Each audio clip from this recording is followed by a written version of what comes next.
Well, welcome back to my channel and to a trail camera review 5 months in the making.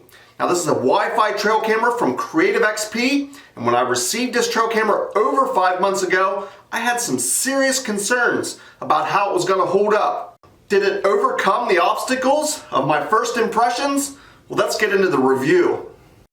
So today's trail camera is advertised as a 24 megapixel Wi-Fi trail camera from Creative XP.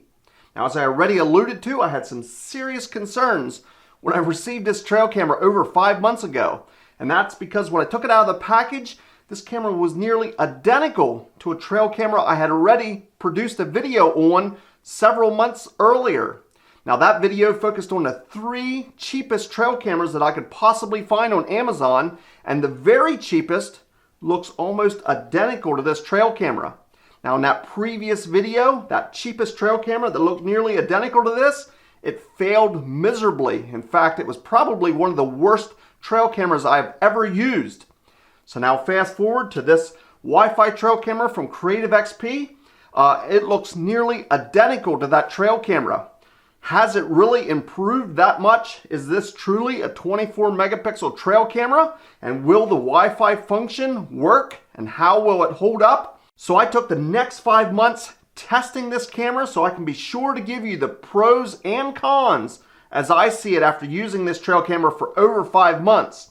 But first I'm going to show you what comes in the package when you order this. I'm going to quickly show you how this Wi-Fi function works. But more importantly, I'm going to show you sample photos and videos I've been collecting from this trail camera. At the end, I'm going to bring you back and tell you what those pros and cons are in my final thoughts. Let's see what came in the package. So it did come in a very nicely packaged box, and it gives all the features here. And you can pause that and check that out. It does have a 120-degree wide-angle lens. And again, it's from Creative XP. It is the Glass Raven Wi-Fi trail camera. It does come with the Wi-Fi remote, which is you're going to see is quite important. And it comes with a wrist strap that you could use for the remote. I, in fact, put a lanyard on that, and I found that pretty handy. But we'll get in more of the remote in just a second. It also came with a user's manual with all the instructions on how to download the free Wi-Fi app.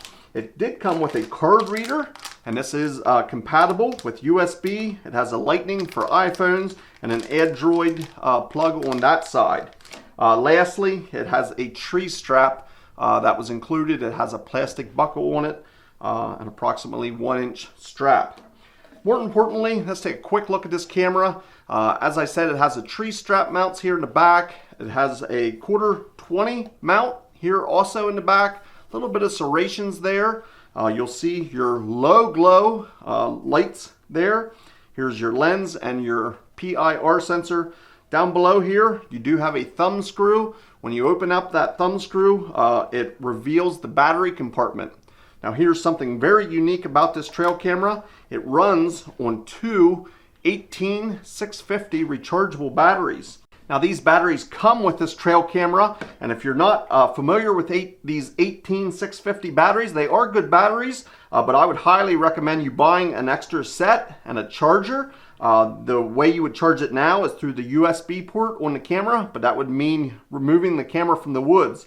I found it quite handy to buy an extra set of these batteries, take them out fully charged, and when you change the SD card, you can simply change these rechargeable batteries. Now that makes it pretty unique. Almost all trail camera nowadays are running on AA batteries, so you will have to invest in 18650 batteries. It does come with a set, but I highly recommend having that second set so you can rotate in and out. But now looking further in the compartment here, it does take a micro SD card, and it does come with that also. So it came with 2 batteries and the micro SD card already installed. And then you simply have an on-off button here. That is the only button or switch on this whole camera. There's no other case to open, no other interface or screen or anything like that. It simply has your battery compartment and an on-off switch. So with only an on-off switch, there's no menu buttons or screens. How do you ever set this camera up? Well, that is where the Wi-Fi and the free Creative XP app comes in. You can download that free app and turn on the Wi-Fi using your remote, And that allows you to set up the camera, get all the settings exactly as you please. And it also allows you to view the photos and videos on this trail camera. Let's head outside and I'll quickly show you how that works. So I wanted to show how this Wi-Fi works, and it actually comes with a Wi-Fi remote. You have to use this because if you'll remember, there is no buttons or settings on the actual camera. You simply have an on-off switch. So when you mount your camera out in the field, right now it's probably 40, maybe 50 feet away from me, but you can mount the camera. You have to stand within a certain distance, and we're best case scenario here, wide open, we can probably get away with 50 to 75 feet, but you have to be in fairly close proximity to your camera. You simply take your remote and you press and hold the on button. When you hold that for approximately 3 to 5 seconds, the camera starts to blink. It has a red light that starts to indicate that you have turned on the Wi-Fi.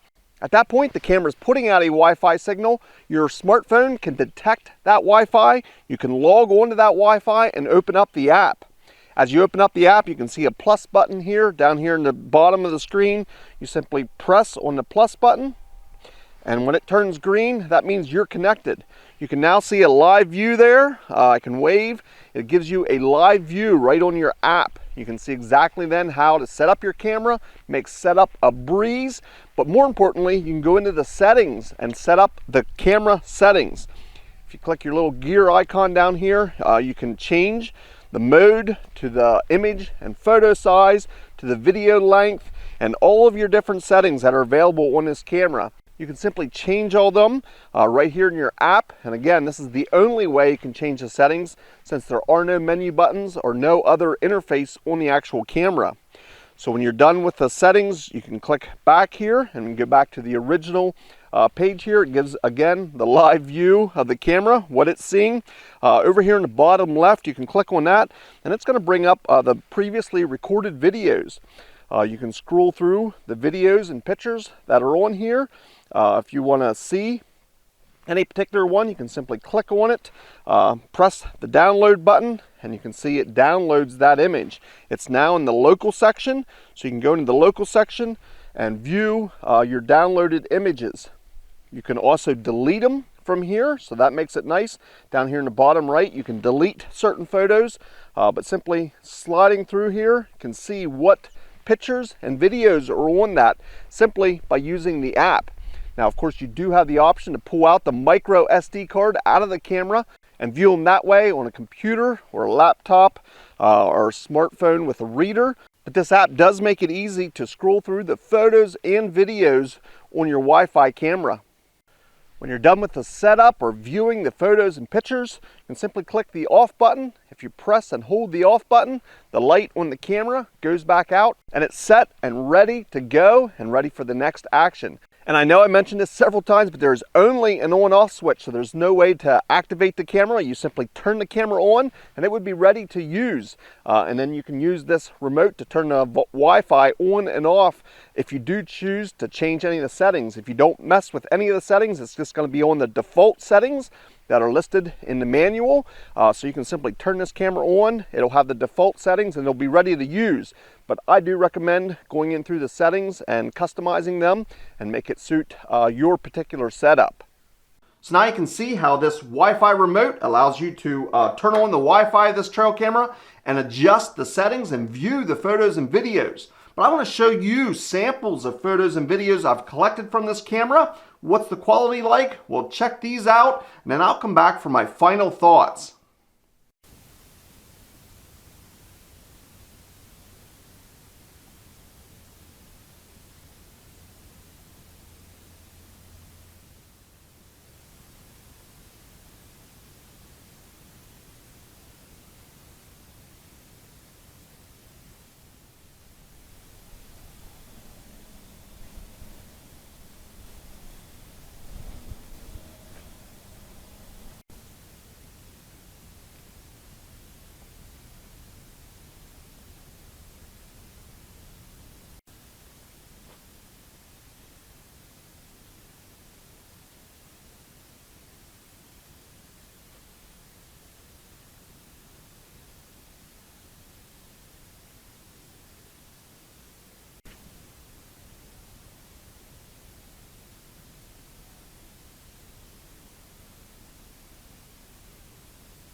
I've explained how the Wi-Fi remote works and how to set up a camera that only has an on-off switch. I've showed you sample photos and videos, but now it's time for my final thoughts. So did this camera overcome my concerns? The daytime quality was good. I have no complaints with the daytime photos and videos. As you saw in those samples, it was actually quite clear. In fact, I was pleased with the daytime performance. Now, when we turn to the nighttime photos and videos, not quite as impressive. In fact, I would consider this camera to be about average or even slightly below average. As you could saw in those samples, the photos and videos were both pretty grainy at night. This camera does have an auto adjust on its IR, and you can see that in a lot of the videos. That's where it comes into play. The camera will try and focus in on an animal, and it'll try and set the brightness correctly using an auto correction. You get a bit of flashing or brightening of the IR, and then it backs back off. That's not terrible in itself, but none of it gives a very good quality light for the night videos or photos. You definitely get a spotlight effect. It gives a really bright spot right in the bottom center of the screen. If you look at those photos and videos, each one seems to have that. The further out you get and towards the edges, it can become very dark. Now, another positive thing I can say about this trail camera, it has excellent trigger speed and trigger distance. In fact, this camera can trigger out almost as far as any trail camera I've used.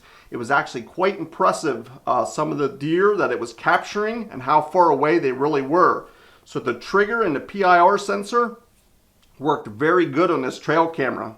Another bit of a con for me with this trail camera, in the video mode, when you put it on the highest quality setting, it's listed as a 1296p. That gives you a 4:3 aspect ratio, a square video. You have those black bars on each side. It is not a widescreen or fill up your whole screen.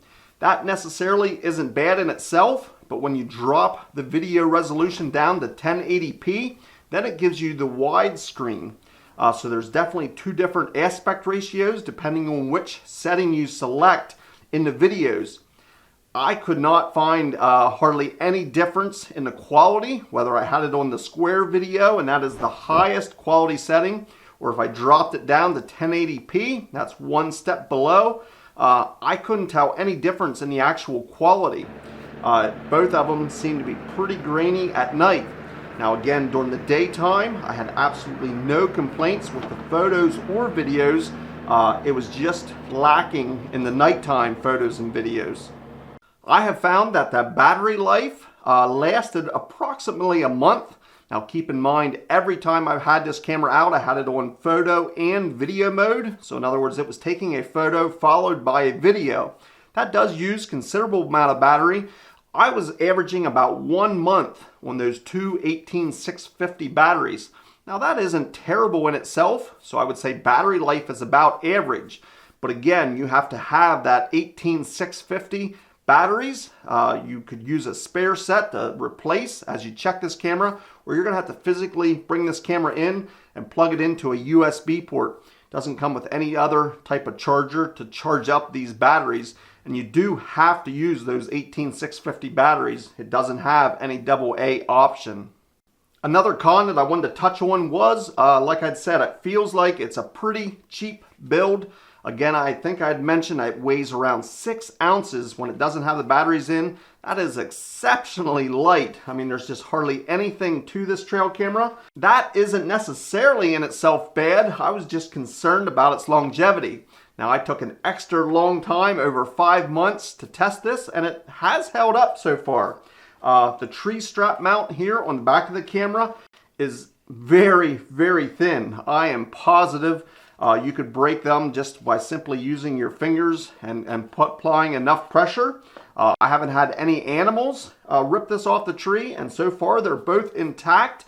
I just see that as a weak point and a point that will eventually fail, probably quicker than most trail cameras, just because there isn't much plastic there where the tree strap goes.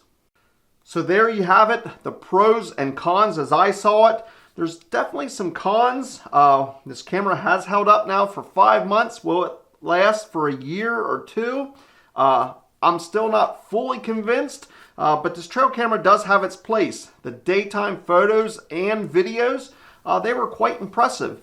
And in fact, that Wi-Fi remote and the app, it would connect fast. And in fact, most Wi-Fi trail cameras rely on Bluetooth as you approach the camera to try and turn on the Wi-Fi. This camera does not have that, and it has that remote, which makes it pretty reliable. When you can get within distance, probably 50 feet of that trail camera, and hit that remote, you know you're turning the Wi-Fi on. Again, a lot of other Wi-Fi trail cameras rely on that Bluetooth to be detected as you approach the trail camera. This one doesn't rely on that. It has that remote, which is a plus. One negative to the remote, you have to have that along when you check the trail camera if you want to see your photos or videos. There's no way to set up the trail camera or to change the settings without that remote. So if you go out into the woods, gotta take your Wi-Fi remote to access those settings. So there you have it. Hopefully you found this useful. Again, some pros and cons you have to balance with this trail camera, but it is a Wi-Fi trail camera from Creative XP. I'll be putting a link down in the description if you want to check out more information. Feel free to follow that. If you have questions or comments, you can put them down in the comment section. I enjoy hearing from you, and if you have any questions, I'll try and answer them the best I can. I want to thank you for watching, and we'll see you in the next video.